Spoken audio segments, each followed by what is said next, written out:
Oke, bismillahirrahmanirrahim. Assalamualaikum warahmatullahi wabarakatuh.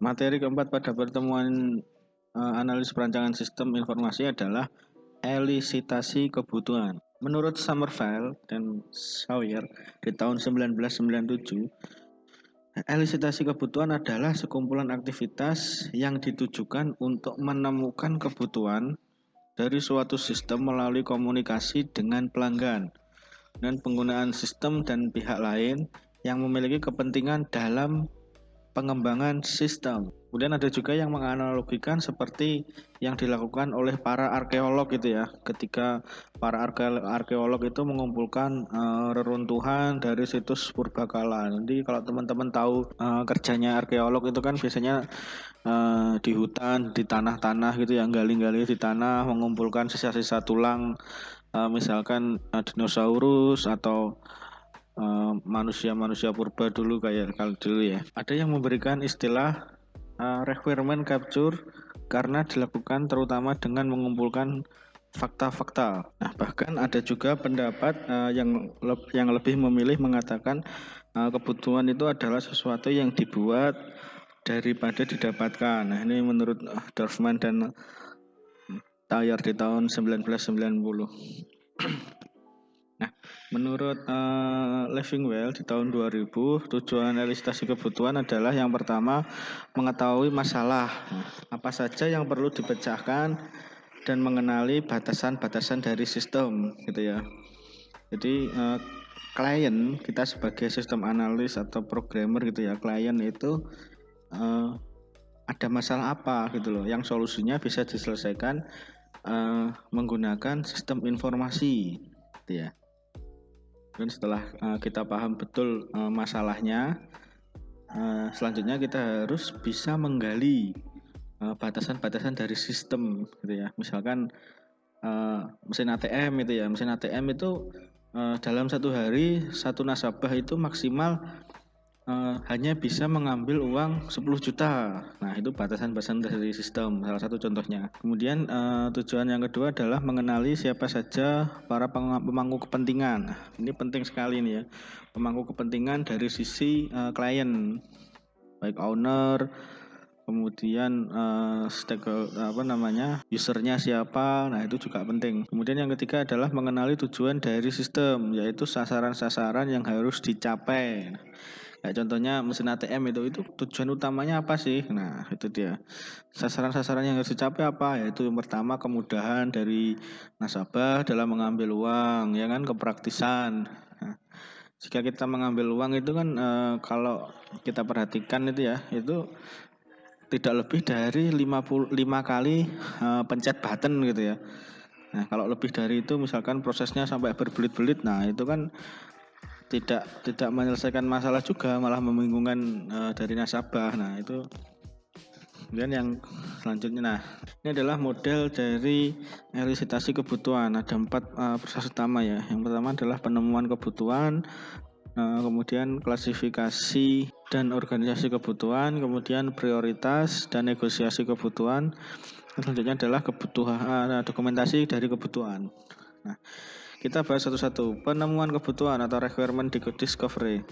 Ini adalah proses interaksi dengan para pemangku kepentingan sistem atau klien untuk mengumpulkan kebutuhan mereka. Nah, jadi sistem analis sama-sama duduk bareng untuk menemukan kepentingan dari sistem itu, kebutuhan dari sistem. Dan yang kedua adalah ranah kebutuhan dari pemangku kepentingan. Nah, user atau klien itu butuh, yang dibutuhkan apa sih untuk menyelesaikan masalahnya gitu loh. Kemudian dokumentasi juga didapatkan selama aktivitas ini. Jadi sambil tanya, wawancara dan mempelajari dokumen-dokumen itu, kita sebagai sistem analis atau software developer itu juga harus mencatat gitu ya, mencatat dari permintaan-permintaan dari klien. Dalam tahap ini aktivitas manajemen yang dilakukan adalah perencanaan sistem. Nah, kemudian kita merencanakan ini sistem yang akan dibangun ini seperti apa sih nantinya, direncanakan dulu, didesain gitu ya. Nah, yang kedua adalah pengelompokan dan pengorganisasian kebutuhan. Nah, aktivitas ini mengkoleksi kebutuhan yang belum terstrukturkan. Nah, kemudian mengelompokkan kebutuhan yang saling terkait dan kemudian mengorganisasikannya ke dalam kelompok yang lebih koheren gitu ya. Jadi dari requirement yang sudah ditemukan 1, 2, 3 itu nanti digabungkan. Jadi kayak puzzle gitu. Dan menjadi suatu kebutuhan yang kelompok kebutuhan yang lebih koheren. Dalam tahap ini, aktivitas manajemen yang dilakukan adalah penetapan tujuan dari masing-masing pengguna atau user. Misalkan di ATM itu kan usernya yang terlibat adalah nasabah, itu user pertama. Nasabah itu bisa ngapain gitu loh, ngambil uang, transfer gitu kan, cek saldo.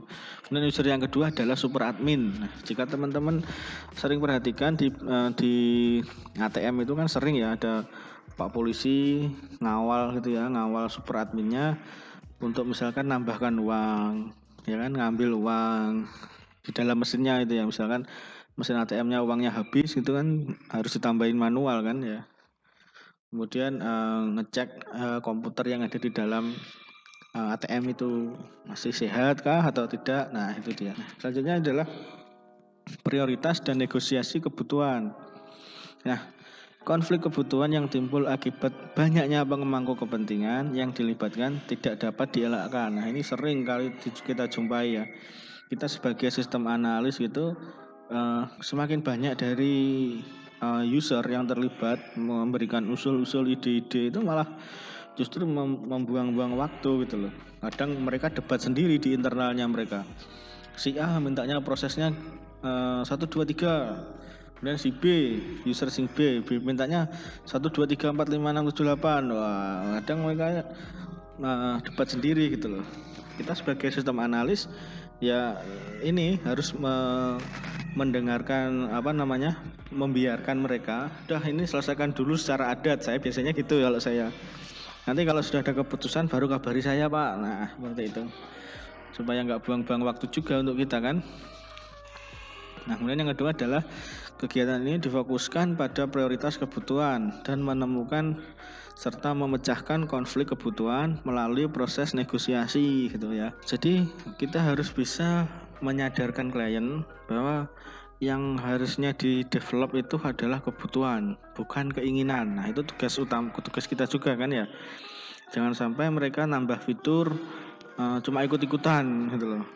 Cuma berdasarkan ikut-ikutan. Oh, misalkan di ATM itu ada klien yang usul atau usernya bank itu yang usul, Pak di ATM itu tolong diberi ini dong bisa update stories gitu, kayak di IG Vet gitu ya. Ya buat apa gitu loh, kan nggak sesuai dengan kebutuhan. Nah, ini kan hanya berdasarkan keinginan gitu loh, itu harus dihindari.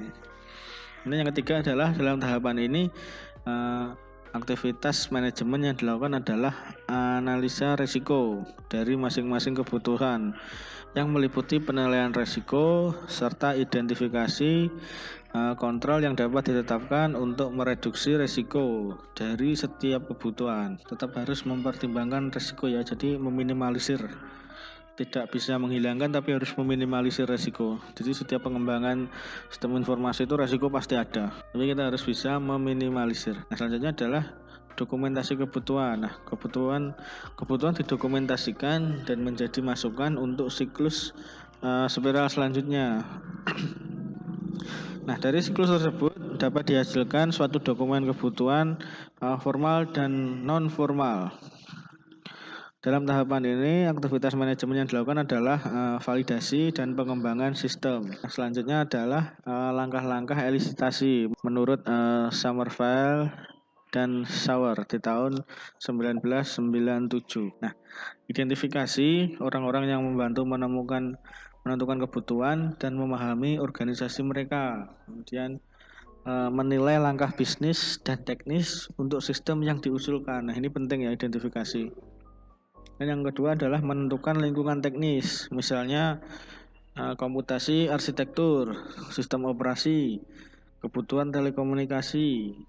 Nah, kemudian kemana sistem atau produk akan ditempatkan. Nah, langkah elisitasi yang ketiga adalah identifikasi ranah permasalahan. Nah, yaitu karakteristik lingkungan bisnis yang spesifik ke ranah aplikasi, jadi lebih mendetail ya ini. Nah, kemudian yang keempat adalah menentukan satu atau lebih metode dari elisitasi kebutuhan. Nah, misalnya dengan wawancara dengan klien, nah itu bisa dengan ngobrol-ngobrol gitu. Kemudian kelompok fokus, apa ya, kayak forum grup diskusi gitu ya. Jadi misalkan divisi keuangan yang akan sebagai usernya, nah itu dikumpulkan semua, dikumpulkan dalam satu forum gitu.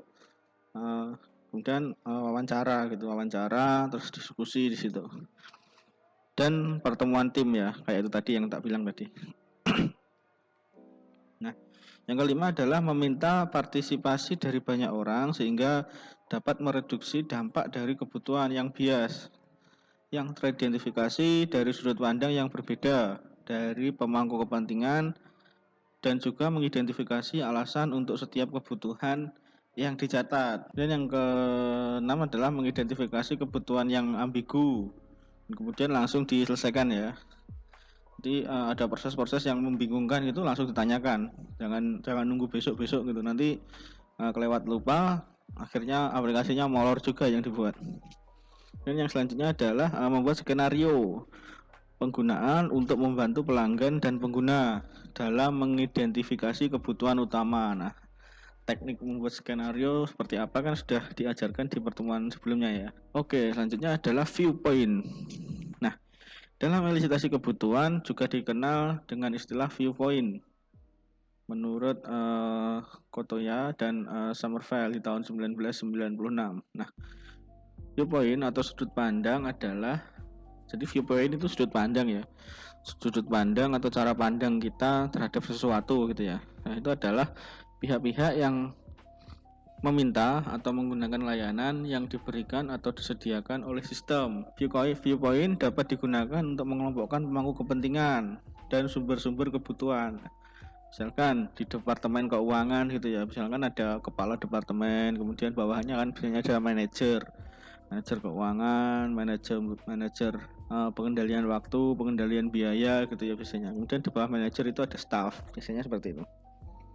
Nah, itu harus dikelompokkan. Nah, dari setiap viewpoint itu atau pemangku kepentingan itu tupoksinya apa gitu loh. Nah, itu nanti kemudian bisa diimplementasikan dalam sistem. Nah, ini adalah 3 jenis viewpoint. Yang pertama adalah interaktor viewpoint, nah yaitu orang atau sistem lain yang berinteraksi secara langsung dengan sistem. Nah, contohnya sistem ATM tadi, interaktor poinnya adalah nasabah bank dan basis data dari akun pengguna ya.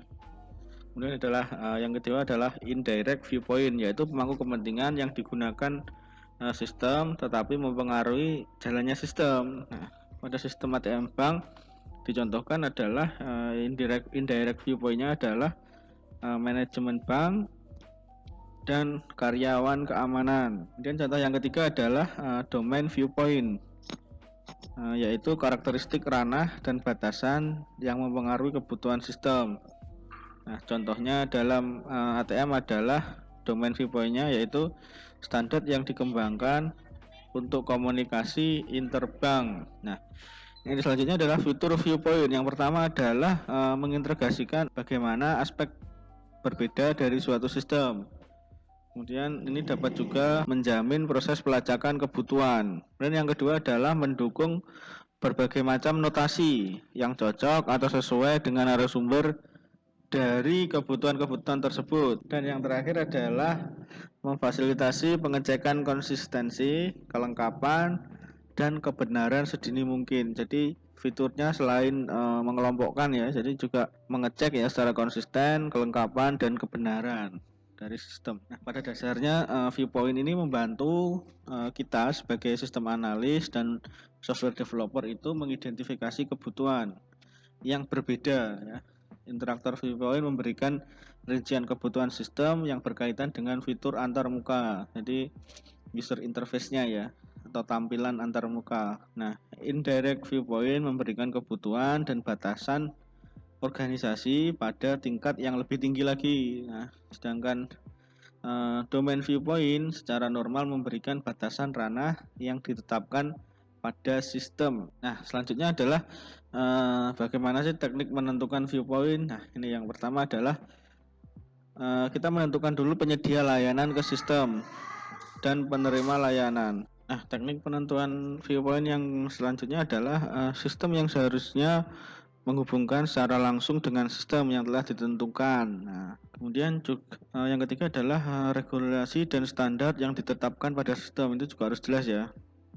Dan yang keempat adalah sumber dari sistem bisnis dan kebutuhan non-fungsional. Kemudian engineering viewpoint mewakili kebutuhan orang-orang yang harus mengembangkan, mengelola, dan merawat sistem.